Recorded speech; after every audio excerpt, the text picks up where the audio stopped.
Boa tarde. Vamos então dar prosseguimento ao nosso terceiro seminário de integração hoje. Nosso tema desse ano é Filosofia, Moral e Religião. Ontem nós tivemos apresentações de estudantes e da professora Elizabeth, formada aqui pela nosso colegiado de filosofia. E hoje nós vamos dar prosseguimento com a fala dos professores e também de estudantes. Para essa primeira mesa redonda, eu vou convidar aqui os professores Gilfranco Lucena dos Santos e José João Vicente. Eles vão falar sobre o sentido moral da religião.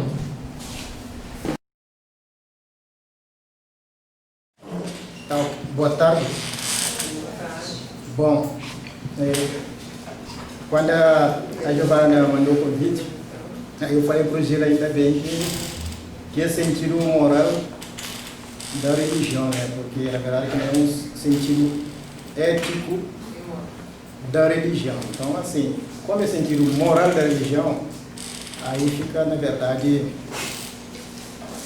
digamos, mais adequado, inclusive, para a gente poder falar, né?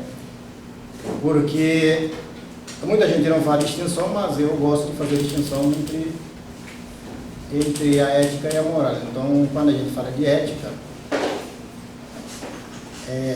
aí no caso a religião não entra necessariamente como exemplo, mas quando a gente fala de moral, a religião ela pode entrar como exemplo. Então, assim, eu vou falar aqui, basicamente eu vou estar dentro da Bíblia, tá? Eu quero conversar aqui praticamente um pouco também na Bíblia.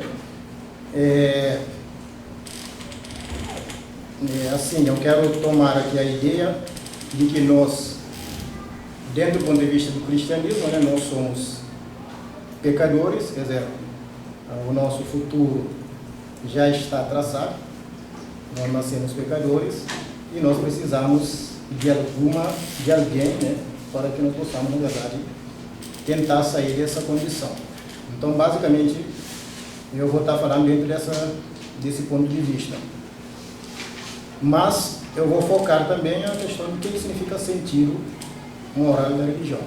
E também eu vou ser um pouco breve, para que vocês possam, na verdade, ter algumas questões para a gente debater, né, ficar mais tranquilo. Ok, eu vou ler então um pequeno texto aqui. Então, de um modo geral, a palavra moral, como introduzida por Cícero, eu estou falando isso porque, na verdade, na língua latina, né, a ideia de moralidade ela acaba sendo introduzida por Cícero, né? Então, claro que ele faz isso pensando na ética grega, mas ele introduz o conceito de moral, tanto no sentido de mos, ou mores, ou moralia. As duas coisas são, as três questões são basicamente introduzidas por Cícero. Então, está diretamente ligada às normas e valores herdadas do passado. Bom, então, só para a gente entender o que eu vou estar falando aqui. Então, moral, nesse sentido, eu estou tentando pegar aqui o sentido original, né? Ele está ligado, então, à questão dos valores herdados do passado. Mas, se aprofundarmos nesse conceito, perceberemos que ele possui um sentido daquilo que é transmitido, um código de comportamentos e juízos já construídos, mais ou menos cristalizados. Assim, a moral constitui um conjunto fixo e acabado de normas e regras. Como é que então o sentido moral da religião aparece aqui? Então, é a natureza da religião admitir que o homem não é capaz, reduzido apenas às suas próprias forças, aos seus sentidos e à razão, descobrir a plenitude das verdades e dos valores. Assim, o sentido moral da religião reside exatamente em aceitar que somente Deus sabe o que é certo em relação a qualquer coisa. Então, o que eu estou fazendo? Eu estou já delimitando aqui para vocês qual seria, então, o sentido moral da religião. Por quê? O que é moral? E por que que a religião, podemos considerar, existe um sentido moral da religião, se não a própria religião, se não é, digamos, de modo geral, a própria moralidade também, dependendo do ponto de vista. Né? Bom, essa certeza, que não pode ser considerada como sendo um livro aberto, que cada um pode consultar segundo suas necessidades, foi transmitida pelos escolhidos e encontra-se escrita e registrada nos vários livros sagrados, conhecido quase sempre como revelações, ou para o nosso propósito aqui, conhecimento revelado das ordenações morais. Por exemplo, para o judeu, ou para os judeus, foi Deus quem entregou a Moisés, no Monte Sinai, as tábuas da lei, os célebres 10 mandamentos. Foi Deus, para os cristãos, que indicou, através de Cristo, que falou em seu nome, os preceitos eternos, fundamentados no amor e no perdão. Foi Deus, para os muçulmanos, que transmitiu a Maomé, que transcreveu no Alcorão as regras do comportamento que os fiéis devem obedecer e seguir. Portanto, na religião é sempre Deus quem inventa ou cria as regras que devem ser obedecidas e seguidas e as transmitem aos homens. Então aqui nós estamos referindo-se ao sentido moral da religião como uma certas regras herdadas do passado, né? Ou como uma certa regra de comportamento que na religião Deus é o responsável, aquele que cria essas regras e transmitem para alguns escolhidos, que transmitem para nós, a gente segue ou não, dependendo da fé. Portanto, Deus fala e institui os homens com seus preceitos, declarando-lhes quais são as vias retas da vida humana. As regras da vida humana são ensinadas do alto. Seu conhecimento nos é dado pela fé, não pela razão. Isso também é uma questão muito importante. Então não é uma discussão, mas é uma aceitação. A humanidade se encontra assim na presença de uma moral revelada. Essa é dada ao homem com a autoridade infalível, incontestável e absoluta da palavra de Deus.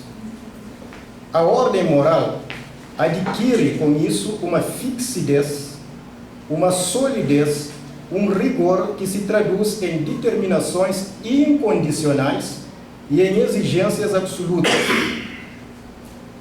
Todos aqueles que obedecem e seguem essas regras possuem a chamada fé religiosa. Isso é importante dentro da questão da religião e dentro da questão da moralidade, né? Essa fé é mais do que uma crença, tá? É uma confiança em Deus. Por isso, o religioso é aquele que se inclina diante das vontades de Deus em uma atitude de humilhação e adoração. Sua verdadeira prece é aquela que nada mais pede além da coragem de suportar a Deus. Por isso que um dos princípios básicos é que seja feita a tua vontade. Isso eu acredito que todas as pessoas que professam uma fé, pelo menos uma fé cristã, sabem disso. Mas não quero refletir o sentido moral das religiões e nem da religião no sentido geral. Então o que eu estou querendo dizer? Que vou aqui analisar uma religião específica, tá?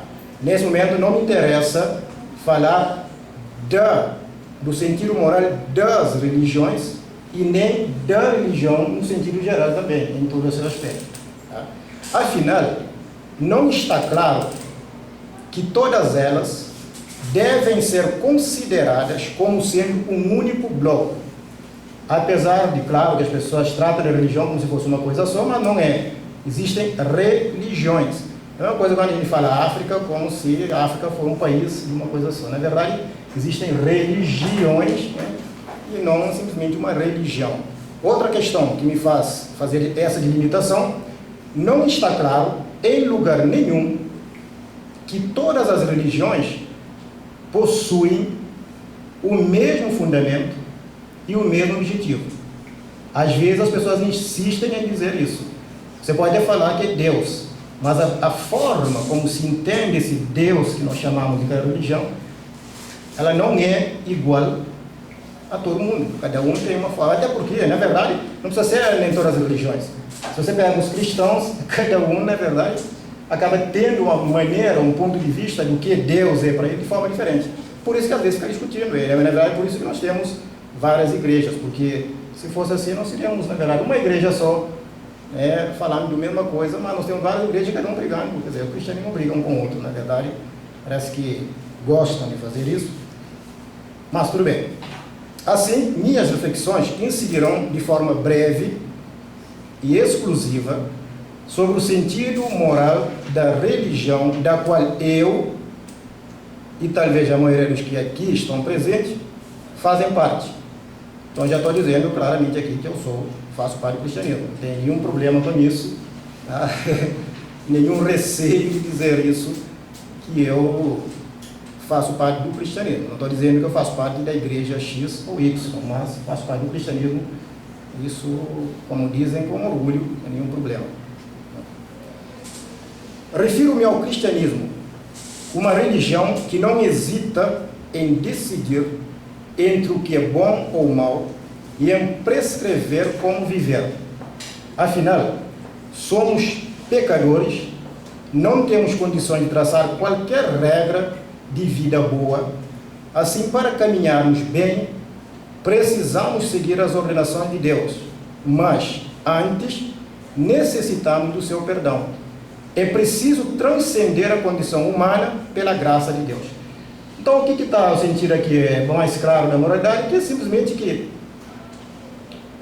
dentro do cristianismo nós não podemos traçar norma de regra nenhuma moral, porque nós não teríamos condições de fazer isso, porque nós não estamos na condição de fazer isso. Então, nós somos pecadores. Então, automaticamente, se nós não pedimos a graça, não tivemos a graça e perdão, então não temos condições de ser coisa nenhuma, digamos assim, pelo caminho reto. Então, se eu não faço isso, eu estaria traçando uma moral também provavelmente errada, E por isso mesmo, é preciso que você peça e ter a graça, o perdão de Deus, para que você caminhe bem. Mas ao fazer isso, você também não está traçando uma moral. No fundo, você aceita aquilo que já está pronto para que, na verdade, você caminhe bem. Por quê? Porque a ideia da moralidade cristã é que essa é a melhor forma de agir. Tá? Então, é uma questão, por isso que eu disse no início, que é uma questão da fé. Tá? É uma questão que se lida com, está a nível da fé, por isso que é a nível de aceitação. Por isso que eu disse anteriormente, o que é que significa, então, uma fé religiosa? Não é só acreditar, é confiar, é admitir aquilo.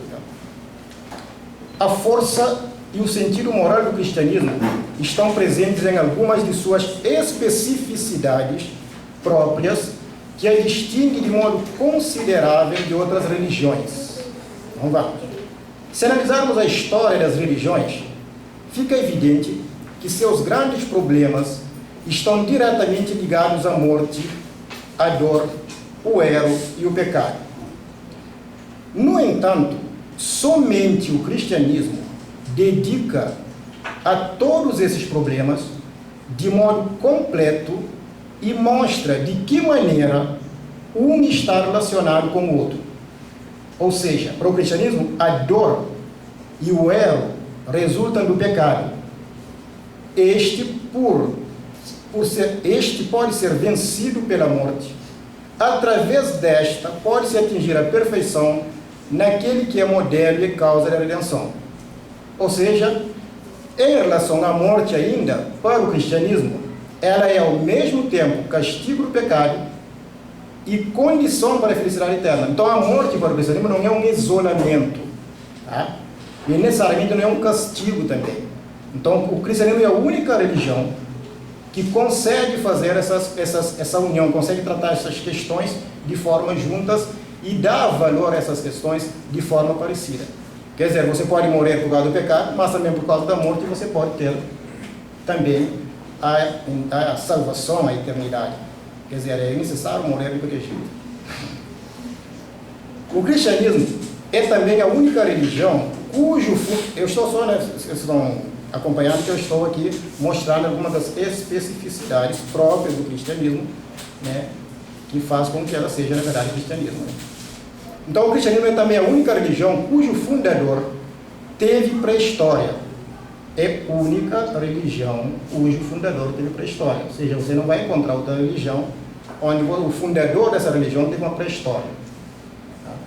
Ninguém jamais soube que os fundadores das outras religiões estivessem para vir. Eles já apareceram em plena eflorescência na cena histórica, pretendendo terem sido enviados por Deus. Então são pessoas que aparecem, já estão aqui e dizem, não, eu fui enviado, eu fui escolhido, mas depois, não é diferente de Cristo que foi anunciado a vinda antes, né? Então ele teve, na verdade, uma pré-história. Por fim, o cristianismo é a única religião identificada com a história, tanto no advento de seu fundador, como na sua repercussão e influência sobre as civilizações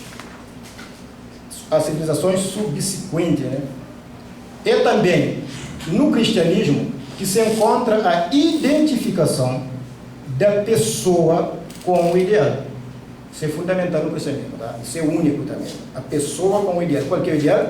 Eu sou a verdade. É isso que também caracteriza a questão forte da moralidade cristã. Tá? Todos os outros disseram, aqui está a verdade, segue-a. Então olha só a diferença. As outras religiões não é assim, quer dizer, aqui está a verdade, você vai seguindo. Não. No cristianismo, o que Jesus disse? Eu sou a verdade. Cristo não conheceu e não pregou outra verdade senão a si próprio. Isso também é questão fundamental do cristianismo. Tá? Então, o sentido moral do cristianismo soa, portanto, como absoluto. Só há um único caminho certo, uma única verdade e uma única forma de se viver plenamente, que é o Cristo, a fonte de toda a moral. E a fé de um cristão o dispensa de colocar a si mesmo qualquer questão sobre o sentido da vida. Quer dizer, não faz mais nenhum sentido você perguntar sobre a vida se você é um cristão, porque a vida é Cristo, a vida é Jesus Cristo. Então, se Jesus Cristo é a vida, você não tem mais para que perguntar qual é o sentido da vida. O sentido da vida é Cristo, e pronto. Tá? Dentro, estou dizendo, perspectiva do cristianismo, tá bom?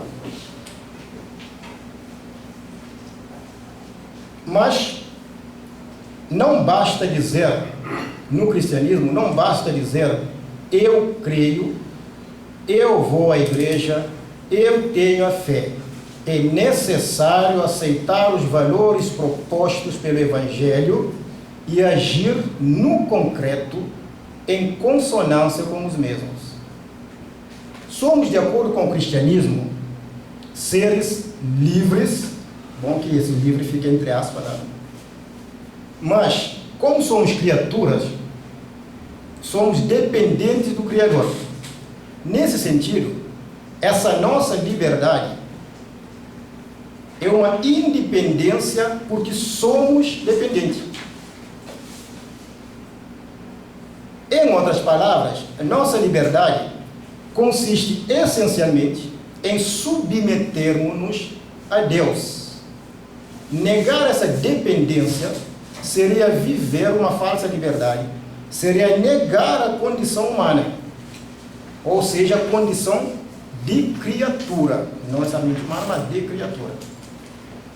Portanto, para o cristianismo, o homem pode levar-se à união com a vida, a verdade e o amor que é Deus, ou cair em autoafirmação, em autossatisfação, em autocomplacência. Ele pode tornar-se filho de Deus ou não. uma opção do homem em não se tornar filho de Deus significa um abuso da liberdade do ponto de vista do cristianismo. Então isso aqui é típico da moral cristã, tá? Ou seja, Cristo nunca disse: se você pode estar comigo, ou você pode não estar comigo. Ele não fala isso.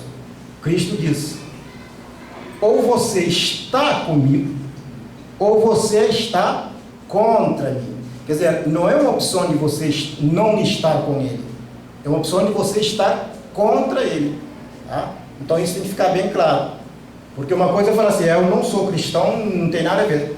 Para o cristianismo não, ou você é cristão, ou você é contra. Jesus diz bem claro: ou você está comigo, ou você é contra mim. Porque se você não é amigo daqui, porque você é contra, quer dizer, você escolheu o outro, mas não é uma questão de escolha simplesmente. Bom, mas isso é uma outra questão também que... Mas tudo bem, talvez outro momento. Mas ele pode corrigi-la, ou seja, se a pessoa pode corrigi-la, participando livremente da redenção, consentindo o ingresso de Deus em seu mundo decaído. O exemplo mais importante que nós temos no cristianismo da livre submissão do homem ao ingresso de Deus em seu mundo decaído como causa recriadora foi o assentimento da Virgem Maria. É por isso que a Virgem Maria é importantíssimo dentro do conceito do cristianismo, porque ela foi a primeira, o exemplo de uma submissão livre de um mundo decaído para uma, digamos, recriar. Aí ele diz: faça em mim segundo a tua vontade, tá? Ou então segundo a tua palavra, que é a tradução, digamos, original, não a sua vontade, mas a palavra, né? Portanto, no cristianismo, ninguém merecerá a redenção a não ser por um ato livre, a exemplo de Maria. Então a Maria, mais do que eu simplesmente dizer que é filha, que é mãe de Jesus, na verdade é um exemplo de uma ação livre. Ela disse: faça em mim segundo a tua palavra. Ela não foi obrigada a fazer isso, ela quis. Bom, todo o sentido moral do cristianismo encontra-se fundamentado em um Deus imutável. Basta ler a Bíblia lá na Malaquias 3:6, diz assim: eu, o Senhor, não mudo. Então é óbvio que o fundamento moral é forte, porque é um fundamento imutável. Deus não muda. Outra questão, que é um Deus que não mente. Então olha só, mais uma força da moralidade cristã. Claro que quando eu falo Malaquias aqui, eu estou falando de Velho Testamento, né? Mas é óbvio que isso se aplica ao próprio Jesus. É impossível que Deus minta. Isso está no livro de Hebreus 6:18, né? E principalmente que é amor. Isso está no 1 João 4:16. Deus é amor. Então, só para isso eu estou referindo a isso para se entender qual é o ponto forte da moralidade cristã. Porque que ela é aceite, muitas vezes, para muitas pessoas, só existe uma única fonte de moral, que é a religião cristã ou outra religião que você professa. Mas, assim, isso é muito forte, tá? Este último atributo define a essência desse Deus. Assim, a moral cristã está ancorada não na vontade arbitrária de um poder supremo, mas sim na natureza imutável de um Deus amoroso e justo. Isso também, eu acredito que é uma coisa importante que devemos ressaltar, porque às vezes a gente pensa muito no poder, né, natureza imutável de Deus, ou o poder supremo de Deus, mas na verdade o mais forte não é a natureza suprema, o mais forte é a imutável, a natureza imutável do amor. É isso que na verdade o cristianismo acaba pregando, por isso que o cristianismo acaba sendo definido como amor, né? A moral cristã possui uma característica absoluta. Esta característica está fundamentada na crença num Deus infinitamente perfeito, que almeja que os homens sejam bons de acordo com a perfeição imutável da sua própria natureza. Aí diz lá no Mateus 5:48, diz assim: portanto, sede vós perfeito, como perfeito é o vosso Pai Celestial. Tá? Para o cristianismo, o homem não cria a moral. O máximo que ele faz é descobri-la. Então você pode descobrir, mas você não cria, porque por aqueles motivos que eu já falei também anteriormente. Os valores sobre os quais os princípios morais são baseados não são resultado de mera decisão humana. São determinados por Deus, desvendados pela revelação ao homem. Os homens decidem naturalmente se aceitarão os valores que descobriram. Como criaturas livres, são livres para rejeitar qualquer valor. Para o cristianismo, Deus é totalmente bom, sendo assim, Ele e somente Ele tem as melhores condições para declarar o que é valioso e o que não é valioso para criaturas finitas. A ideia de moral, no sentido cristão, tem como foco, tem como fonte Deus. Assim, acredita que a origem da sua moralidade é infinitamente superior a qualquer moral meramente humanista. Cristo é para o cristianismo o exemplo moral completo. Assim, a moralidade para o cristianismo não é um mero assentimento legalista a um código escrito. É um relacionamento dinâmico com uma pessoa viva. A essência da moralidade não é o amor de leis abstratas, é o amor de uma pessoa, Jesus Cristo, e através dele e por meio dele, o amor a todas as pessoas. Isso só basta ler Mateus 22, 36, 37 em diante, que está bem claro lá, né, no texto. Na perspectiva do cristianismo, já estou terminando, na perspectiva do cristianismo, Deus é amor, e Cristo é o amor de Deus manifestado na forma pessoal. A lei, ou a palavra de Deus escrita, é o amor manifestado em forma proposicional. A lei moral é o modo de Deus colocar o amor em palavras. Essa lei moral, portanto, pode dizer-nos o que é melhor para nós e exortar-nos a fazer. Mas lei moral não pode forçar-nos a conformar-nos. O amor sempre deixa espaço para dizer não. Se não deixa espaço, não pode ser chamado de amor. Tá? Então, no amor a gente pode falar não. Toda hora, se quiser falar, tem que ter um espaço para não. Que só sim não é amor, é submissão. Há uma diferença entre submissão e amor.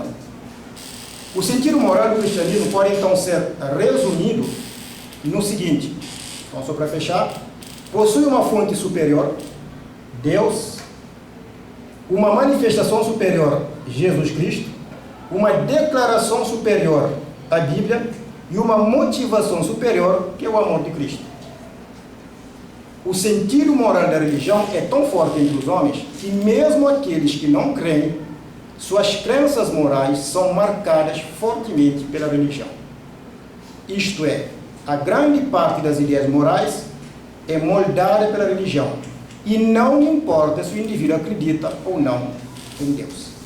Acho que é só isso.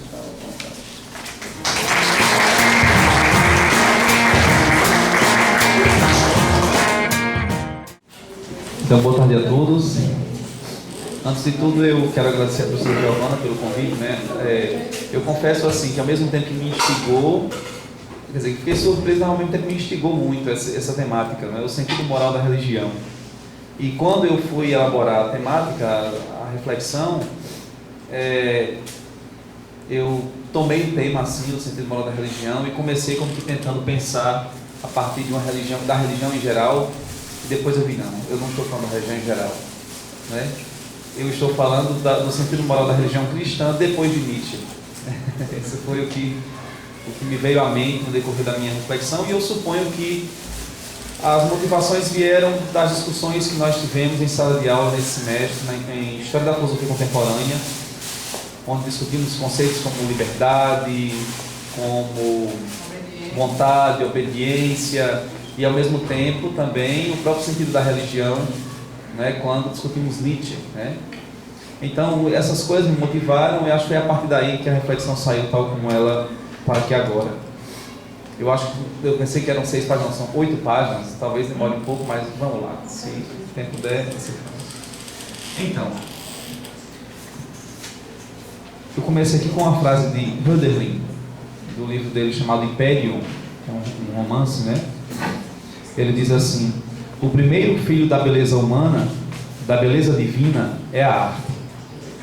O segundo filho da beleza humana, o segundo filho da beleza é a religião. Religião é amor pela beleza. O sábio a ama, a infinita, a que tudo abraça. Resolvi tratar do tema desta mesa redonda pela colocação da seguinte questão: tem a religião um sentido moral? E de que maneira o tem? Que a religião tenha um sentido moral parece óbvio, mas qual é este sentido não está de antemão claro. Nem mesmo está claro de que maneira este sentido se constitui ou como interpretá-lo.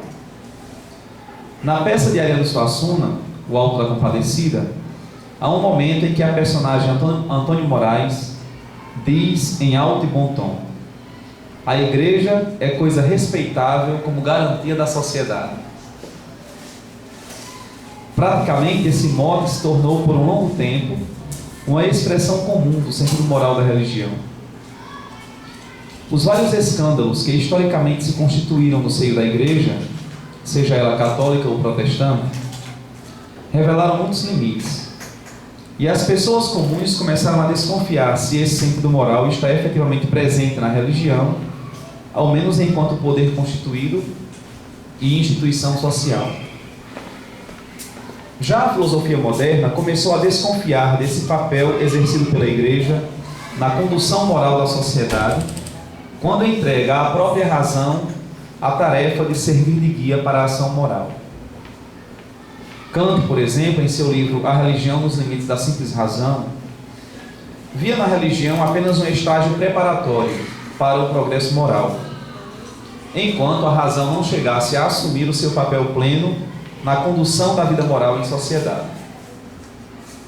Hegel chega ainda a reconhecer que a religião, aliada à arte e à filosofia, é uma das formas históricas de realização do espírito humano, em que estava em jogo o ideal do espírito absoluto, que consiste, basicamente, em ultrapassar o sensível para, desse modo, encontrar-se em seu único elemento, o espiritual.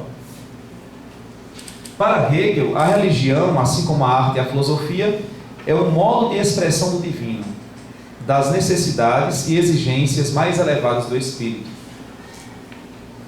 Mas esse papel de mediadora que a religião tem em comum com a arte e a filosofia parece muitas vezes negado nas formas que ela assume histórica e socialmente. No século XX, mesmo a razão humana e a constituição dos Estados de Direito se viram em suas limitações e impossibilidades de realizar o que o pensamento moderno, próprio do romantismo e do idealismo alemão, imaginou como realização do espírito na história. A possibilidade de que as instituições sociais, sejam elas religiosas ou estatais, pudessem se tornar um meio para a moralização da vida social, se tornou um ledo engano. No século XX, o pluralismo religioso tomou diversas formas. Mesmo nas religiões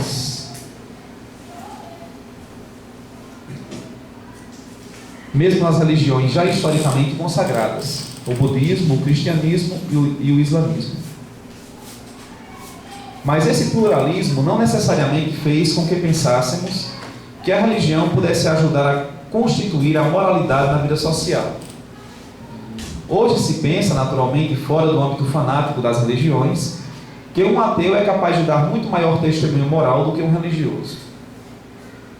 Mas subsiste ainda na religião a possibilidade de pensar no sentido moral como: na sociedade contemporânea, a experiência religiosa tem sido cada vez mais vítima do fanatismo e da hipocrisia, especialmente no Ocidente. Por outro lado, onde a religião mantém seu poder institucional, o controle e a manipulação das massas é o que se impõe como fator decisivo de sua prática. De tal modo que, para pensar o sentido moral da religião, não nos resta outro caminho senão a recorrência às suas experiências de fonte e aos testemunhos da história. E o único filósofo contra o qual poderíamos nessa empreitada sentir a necessidade de confrontar é Friedrich Nietzsche, uma vez que somente ele, em toda a tradição filosófica, vê na religião e em suas fontes aqui eu falo das fontes, né, não da religião em geral, mas das fontes da religião, uma transvaloração dos valores e um signo de decadência. Pois, como ele mesmo diz, minha opinião é que todos os valores nos quais a humanidade atual deposita sua mais alta aspiração são valores de decadência. Isso Nietzsche diz no Anticristo. Daqui a pouco direi por que tendo a discordar dessa sentença de Nietzsche e por que ele certamente se oporia ao que eu penso. Se algum valor moral se pode encontrar na tradição religiosa, especialmente naquelas que têm sua fonte no judaísmo antigo, no cristianismo primitivo e no budismo, é o valor da abnegação de si em favor do outro. Tem se tornado cada vez mais claro que este valor da abnegação de si em favor do outro praticamente desapareceu das instituições religiosas, que se fundam mais no estabelecimento e fortalecimento do poder sobre as massas do que no testemunho de serviço que ele comporta em si. No judaísmo e no cristianismo, esta abnegação se constitui como um mandamento advindo de forças que ultrapassam a capacidade humana, e humana em geral, de atingir. Tal como José João mostrou muito bem há pouco.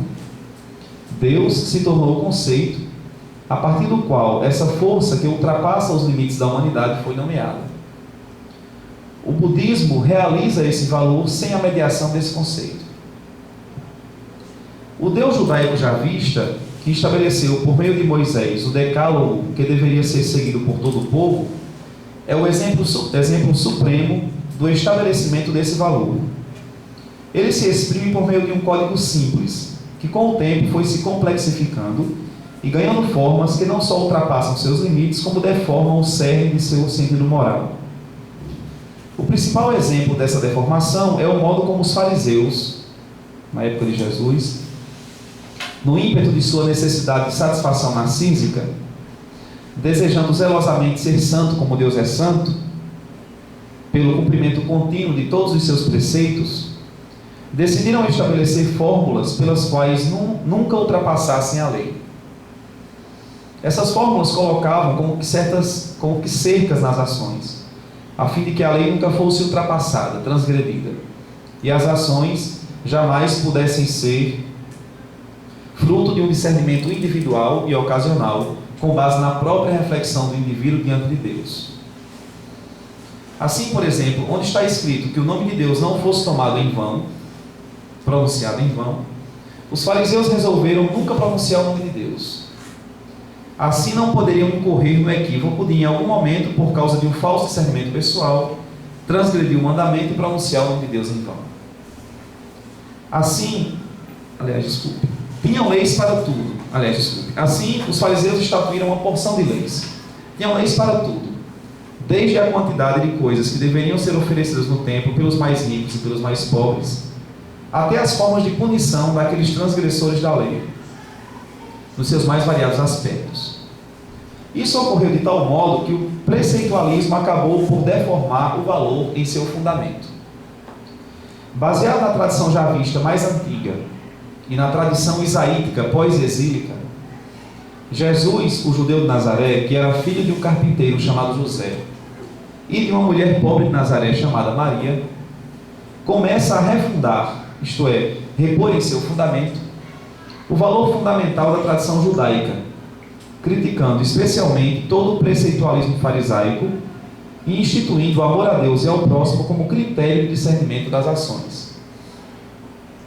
A santidade evocada na máxima levítica, sede santos como Deus é santo, e que na comunidade de judeus convertidos para quem o Evangelho segundo Mateus se destina, se transformou na fórmula sede perfeitos como vosso Pai que está no céu é perfeito, tal como José João citou há pouco, assume no Evangelho, destinado à comunidade gentílica, baseada na pregação de Paulo e escrito por Lucas, a expressão sede misericordiosos como vosso Pai é misericordioso. A misericórdia ou compaixão se retoma como o fundamento básico da moral cristã, isto é, da moral que tem suas raízes na religião judaica e é reposta em seu fundamento pela rebeldia antipreceitualista do judeu de Nazaré, conhecido pelo nome de Jesus. Ela assume sua forma mais perfeita e simples no seguinte texto, que é extraído do Evangelho escrito por Lucas e que é conhecido como o Sermão da Montanha. Eu vou recitar o texto aqui rapidinho, mas vocês conhecem com certeza. Felizes os pobres, porque o reino de Deus é de vocês. Felizes os que agora têm fome, porque serão saciados. Felizes os que choram, porque hão de rir. Felizes de vocês, se os homens os odeiam, se os insultam, os expulsam e amaldiçoam o nome de vocês, por causa do Filho do Homem. Alegrem-se nesse dia, pulem de alegria, pois será grande a recompensa de vocês no céu, pois era assim que os antepassados deles tratavam os profetas. Mas ai de vocês, os ricos, porque já têm a sua consolação. Ai de vocês que agora têm fartura, porque vão passar fome.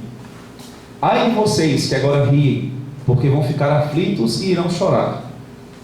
Ai de vocês se todos os elogiam, porque era assim que os antepassados deles tratavam os falsos profetas. Mas eu digo a vocês que me escutam: amem os seus inimigos, e façam o bem aos que odeiam vocês. Desejem o bem aos que os amaldiçoam, e rezem por aqueles que caluniam vocês.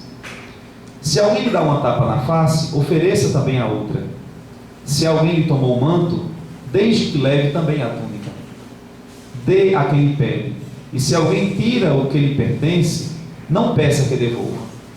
O que vocês desejam que os outros lhe façam, também vocês devem fazer a eles. Se vocês amam somente aos que os amam, que gratuidade há nisso?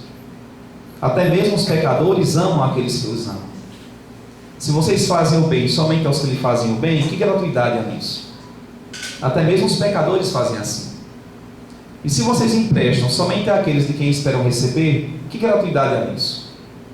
Até mesmo os pecadores emprestam aos pecadores para receber de volta a mesma quantia. Ao contrário, amem os inimigos. Façam o bem e emprestem sem esperar coisa alguma em troca. Então, a recompensa de vocês será grande, e vocês serão filhos do Altíssimo, porque Deus é bondoso também para com os ingratos e maus. Sejam misericordiosos, como também o Pai de vocês é misericordioso. Não julguem, e vocês não serão julgados. Não condenem, e não serão condenados. Perdoem, e serão perdoados. Deem, e será dado a vocês. Colocarão nos braços de vocês uma boa medida, calcada, sacudida, transbordante, porque a mesma medida que vocês usarem para os outros, será usada para vocês. Isso é Lucas 6, de 20 a 38.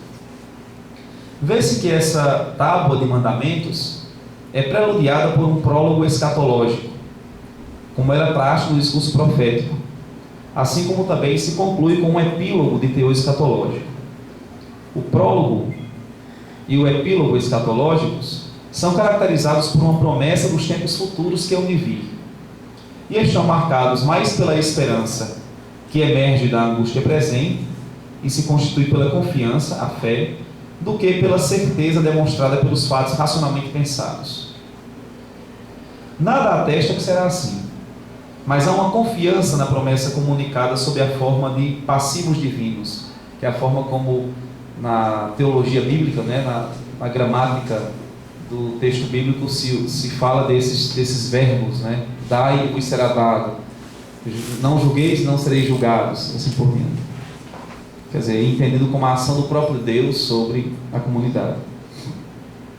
Mas há uma confiança na promessa comunicada sob a forma de passivos divinos.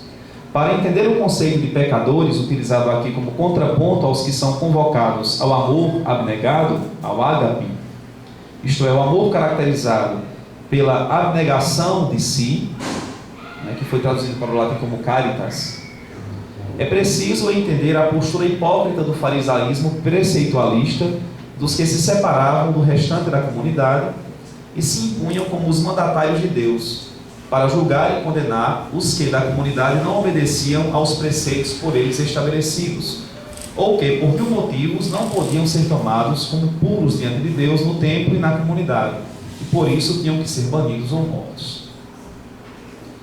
Quando fala do julgamento do outro, o que Jesus, o judeu de Nazaré, filho do carpinteiro, tem em vista é a postura condenatória farisaica. Na passagem que se segue ao Sermão da Montanha, Jesus diz aos discípulos em discurso parabólico: por que você fica olhando o cisco no olho do seu irmão e não presta atenção na trave que há no seu próprio olho? Como é que você pode dizer a seu irmão: irmão, deixe-me tirar o cisco de seu olho, quando você não vê a trave no seu próprio olho? Hipócrita, tire primeiro a trave do seu próprio olho e então você enxergará bem para tirar o cisco do olho do seu irmão. Para se ter clareza da postura farisaica e aquilo que nela Jesus considerava pura hipocrisia, basta que se leia o texto que está no Evangelho segundo Mateus, capítulo 23, de 1 a 36, onde lá Jesus fala da... Não sei se dá tempo ler, deixa eu pegar aqui. Não, vamos deixar, depois, se for o caso, a gente na discussão lê. Né? Mas é um trecho longo do Evangelho em que Jesus apresenta todo um processo, não é condenatório, mas crítico das atitudes do pensamento farisaico, né? Observe-se que se trata de uma crítica de atitudes e uma chamada de atenção para o futuro escatológico, que de certo modo se impõe retoricamente como uma heurística do medo. Aqui eu estou usando um termo que é de Hans Jonas, no livro dele, Ética da Responsabilidade, né? Onde ele vai justamente falar dessa discussão a respeito do futuro que impõe medo como uma heurística do medo. Isso aparece no discurso escatológico, né? Que fala do fim como um fim que vai, vamos dizer assim, ser benéfico para os que cumprem os mandamentos de Deus, nesse caso, esses especificamente, aqui relatados no Sermão da Montanha, ou pelo menos do mesmo teor, e mal para aqueles que não corresponderem a essa constituição moral, vamos dizer assim. Não se trata de uma acusação condenatória, com base em preceitos legais, aos quais os indivíduos devem obedecer, ou em relação aos quais devem estar em conformidade. Para caracterizar em que consiste o amor abnegado e a promessa escatológica a respeito dele, é suficiente que leiamos a primeira carta aos Coríntios, no capítulo 13, de 4 a 7. O amor é paciente, o ágape, né? É prestativo, não é invejoso, não se ostenta, não se incha de orgulho, nada faz de inconveniente, não procura seu próprio interesse, não se irrita, não guarda rancor. Não se alegra com a injustiça, mas se regozija com a verdade. Tudo desculpa, tudo crê, tudo espera, tudo suporta. Esse amor abnegado é colocado em termos ainda mais simples e considerado em favor do outro, justamente no discurso escatológico escrito, segundo Mateus, no capítulo 25, de 31 a 46.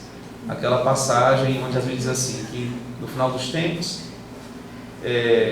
o Filho do Homem vai colocar uns à sua direita e outros à sua esquerda. As ovelhas estão à direita e os cabritos à esquerda. E dirá às ovelhas: vinde vós para a direita de meu Pai, porque eu tive fome e deste de comer, tive sede e me deste de beber, estive nu e me vestistes, doente ou preso e foste me visitar. E aos cabritos vai dizer que vão para o fogo eterno, porque em nenhuma das vezes em que ele, vamos dizer, precisou disso, isso não foi feito a ele. E eles perguntam, e ele diz assim: bom, cada vez que você deixou de fazer isso a um só dos meus irmãos mais pequeninos, foi a mim que você deixou de fazer. E por isso vão para o inferno, né? Portanto, é assim que esse amor abnegado em favor do outro se repõe como fundamento central da vida moral cristã primitiva, e que acaba por se tornar manifesta no Evangelho, escritos com base nas pregações de Pedro por Marcos, nas pregações de Paulo por Lucas, e no testemunho, conflitos e vivência da comunidade dos judeus convertidos fundada por Mateus, no caso o Evangelho de Mateus, e de cristãos de formação helenística gnóstica, que foi acompanhada por João. Em todas elas, esse amor abnegado em favor do outro se tornou o valor moral central das pregações e cartas no interior das comunidades cristãs primitivas. O retorno à figura de Jesus, o Galileu de Nazaré, tornara-se uma exigência para aquela comunidade religiosa fundante. À época não se tratava de uma comunidade consolidada e reunida sob a tutela de um poder hierárquico e uniformizador, cujo domínio fosse inclusive garantido pelo Estado e pelos exércitos, ou pelos processos de massificação industrial e entorpecimento mental atual, como se tornou a igreja cristã posterior. Nessas comunidades, o convite ao amor incondicional só se tornou possível em pessoas e grupos que adotaram o carisma profético e a experiência mística como fundamento de sua vivência religiosa e de sua ação. O místico e poeta medieval espanhol João da Cruz, no século XVI, resumiu esse caminho em 4 aspectos fundamentais, nos quais deveria consistir a vida cristã: reconhecimento da grandeza de Deus, só Deus é grande e ninguém mais; reconhecimento da miséria humana, humildade e amor ao próximo. Somente dessa forma, os místicos e profetas da cristandade podiam compreender a possibilidade de viver a vida religiosa em consonância com a virtude moral na qual ela se alicerçava. Só assim podiam se sentir correspondendo ao que João escreveu em sua primeira carta: Amados, amemo-nos uns aos outros, pois o amor é de Deus, e o que ama nasceu de Deus e conhece a Deus. O que não ama não conhece a Deus, pois Deus é amor. Vê-se a partir desta descrição, naturalmente parca ainda, porque enseja apenas despertar discussão sobre o sentido moral da religião cristã a partir de sua origem, colocando o amor abnegado em favor do outro como fundamento de sua moralidade, porque o pensamento nietzschiano caracterizou essa moral como uma moral de escravos, ao mesmo tempo em que se pode tentar indicar um caminho para refutá-lo. Em O Anticristo, Nietzsche escreve: o cristianismo é chamado a religião da compaixão. A compaixão permanece em oposição aos afetos tônicos, os quais elevam a energia do sentimento vital.